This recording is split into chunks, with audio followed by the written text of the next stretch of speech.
Some of the most prestigious business schools in India are changing their curricula, but the newest required reading is not a modern management theory, it is a 5,000-year-old epic. Modern corporate culture is struggling with a specific type of rot, an obsession with immediate results that triggers toxic work environments, reactive crisis management, and total leadership burnout. In the Mahabharata, this is known as the Chakravyuha. It is a military maze that functions as a perfect metaphor for what happens when a leader enters a complex problem with only partial information. They can get in, but the lack of an exit strategy ensures they are immediately cut off and overwhelmed. To address these systemic failures, educators are treating the Bhagavad Gita and the Mahabharata as technical manuals. These texts offer a sophisticated framework for organizational design and emotional intelligence that predates modern psychology. This approach suggests that the cure for modern boardroom dysfunction lies in the organizational logic of an ancient battlefield.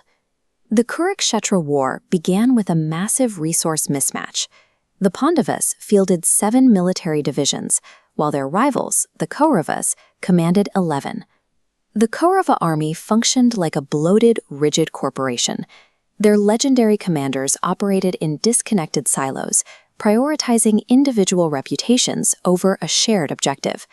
The Pandavas utilized a decentralized, agile model, dividing authority among a strategist, executor, and field commander, ensuring every level remained interconnected.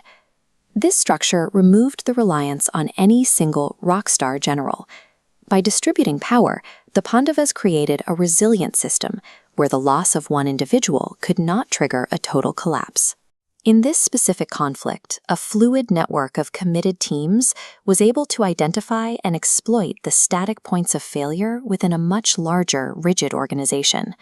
The war eventually forced the Pandavas into a nightmare scenario, facing an overwhelming competitor armed with a devastating and unblockable market advantage.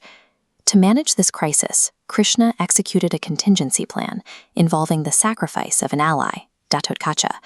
By allowing the enemy to expend their single most powerful weapon on a secondary asset, he ensured their primary leader, Arjuna, would survive for the endgame. This case study highlights a difficult necessity. Leaders must be able to disconnect their emotional attachments from their long-term survival strategy. The Pandavas didn't waste resources attacking the competitor's strengths. They spent the war analyzing psychological weaknesses and exploiting blind spots to find the path to victory. Strategic survival requires a leader to categorize short-term losses as the necessary cost of securing the organization's ultimate objective. Before the battle began, the Pandavas' greatest warrior, Arjuna, suffered a psychological breakdown. He was paralyzed by the internal conflict between his duty and the human cost of the war.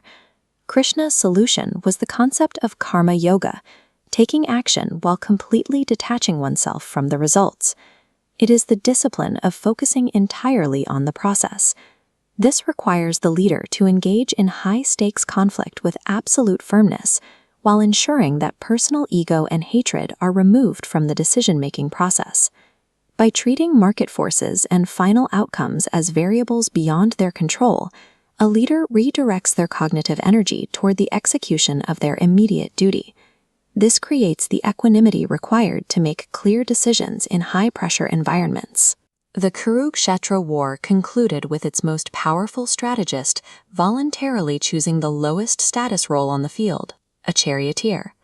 This demonstrates servant leadership in practice. It is a strategy of maximizing team performance by removing the leader's ego from the hierarchy and focusing instead on empowering the team. While the tools of business and the speed of technology are in constant flux, the fundamental mechanics of human nature have not changed in 5 millennia. The lesson from this ancient syllabus is that external success depends on internal control. Before you can manage a project, lead a team, or run a company, you must first master the management of your own mind.